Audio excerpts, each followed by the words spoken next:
Nakita ng bata ang kanyang madrasta sa ibaba sa isang siwang sa sahig. Ang eksenang ito ang nagpalubog sa kanya ng mas malalim. Dahilan para gumala ang kanyang imahinasyon. Para hindi madiskubre ng kanyang madrasta, tinakpan niya ito ng ilang libro. Ngunit nalaman pa rin ng madrasta ang lahat ng ito. At nakitang nakatingin sa kanya ang ikatlong anak ng kanyang asawa. Nagulat ang bata at nagtago. Ngunit hindi nagalit ang babae. Sa kabaligtaran, mahinahon na kunin ang hagdan at dahan-daang umakyat. Bati sa kanya sa maliit na siwang. Ang bata ay nag-aalangan, hindi alam kung sisigot o hindi. Tapos may ingay na galing sa baba. Ang mga magagandang bagay ay nag-ambala. Ngunit ang mga kapitbahay ay nag-aaway. Malakas ang ulan sa labas ngayon. Tumakbo ang ikatlong anak sa bahay ng kanyang madrasta upang sumilong sa ulan. Aksidenteng naitulak ng katawan ang pinto.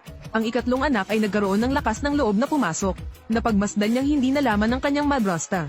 Kaya nagpanggap siyang tatay niya na kakauwi lang. Damaykit siya palapit sa babae.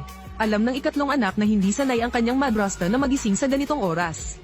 Ngunit sa sandaling umalis ang ikatlong anak, umupo ang babae at tinawag siya. Alam na pala niya na darating siya. Ngunit nagpahiwatig din siya sa kanyang pangatlong anak. Dahil dito, pareho silang nawalan ng kontrol. 10 taon na ang lumipas. Binalak ng dalawa na patayin ang kanilang ama para magmana ng kayamanan. At hayagang magkasama, kaya kinabukasan ay pinatay ng ikatlong anak sa party ang ama. Hanggang sa hindi na siya gumagalaw. Nagpasya siyang patayin ang panganay at pangalawang kapatid. Ayusin ang isang grupo ng mga tao upang tambangan ng hotel. Kahit na ang panganay na kapatid na lalaki at pangalawang kapatid na lalaki ay parehong may karanasan. Pero sa 2 tao lang ang naglalaban, mahirap manalo. Sinubukan ng pangalawang kapatid na bumili ng oras para makatakas ang panganay na kapatid. Hinarang niya ang mga tao gamit ang kanyang katawan. Kuya, ipaghiganti mo ang aming ama. Pumunta NG mabilis. Juanso, umalis ka na. Kaya lang, ang pangalawang kapatid ay binugbog ng mga taong iyon hanggang sa mamatay. Nakatakas sa kamatayan ng panganay na kapatid. Nakarating lang siya sa isang eskinita. Isang babae ang humihingi ng tulong. May mga mambubuli pala sa babaeng ito. Wala akong pakialam sa sugat. Pumitas siya ng mga bato sa lupa para maging bayani. Natakot ang mga tulisan kaya nagtakbuhan sila. Ngunit nasugatan siya ng husto kaya nawalan siya ng malay sa mga bisig ng dalaga.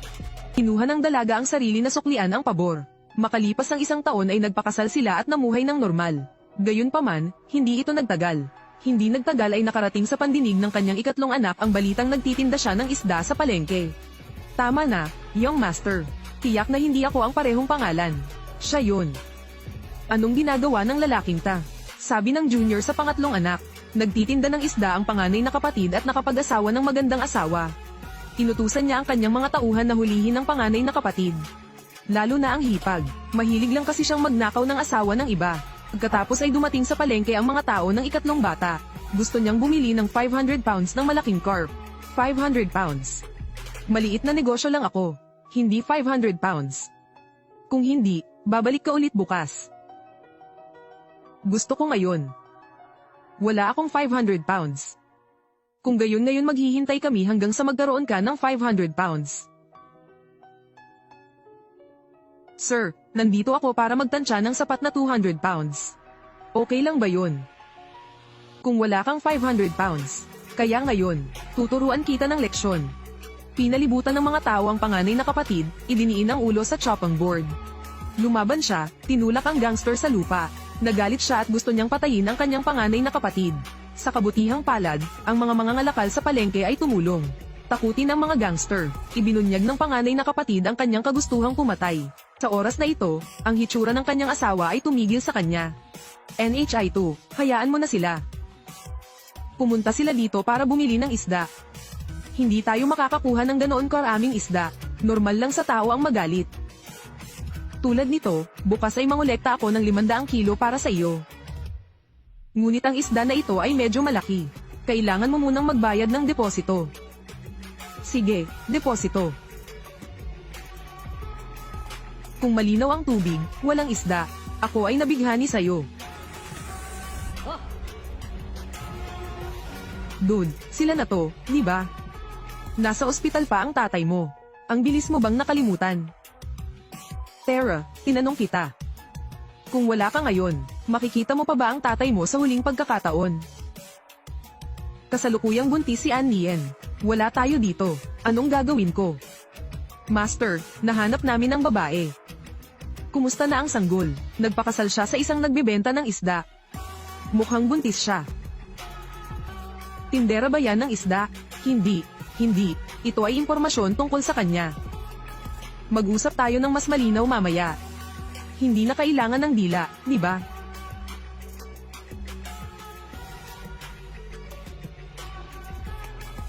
Ang pinakapangako na anak ng pamilya Kiyo, si Kiyo An. Nian, makakahanap ka ba ng mabuting manugang para sa akin? Matandang deputy, 2 taon na. Sunduin mo siya. Ibalik mo si Kiyo An.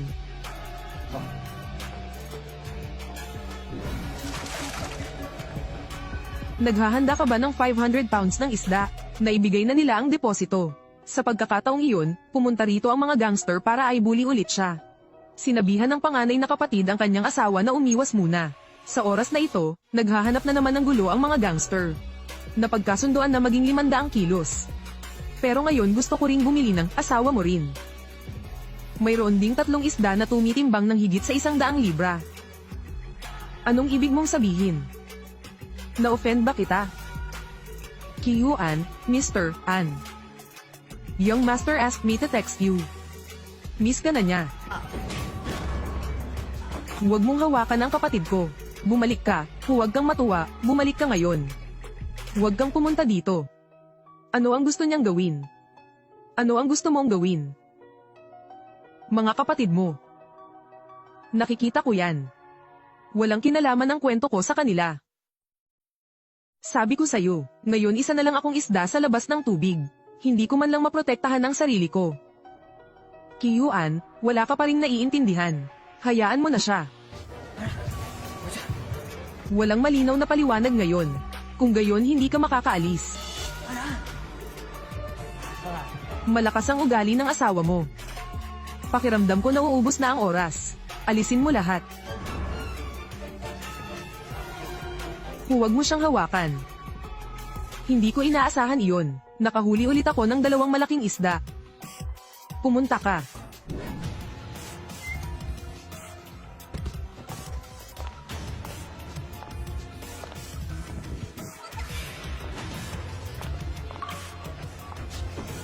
Bumili ng isda.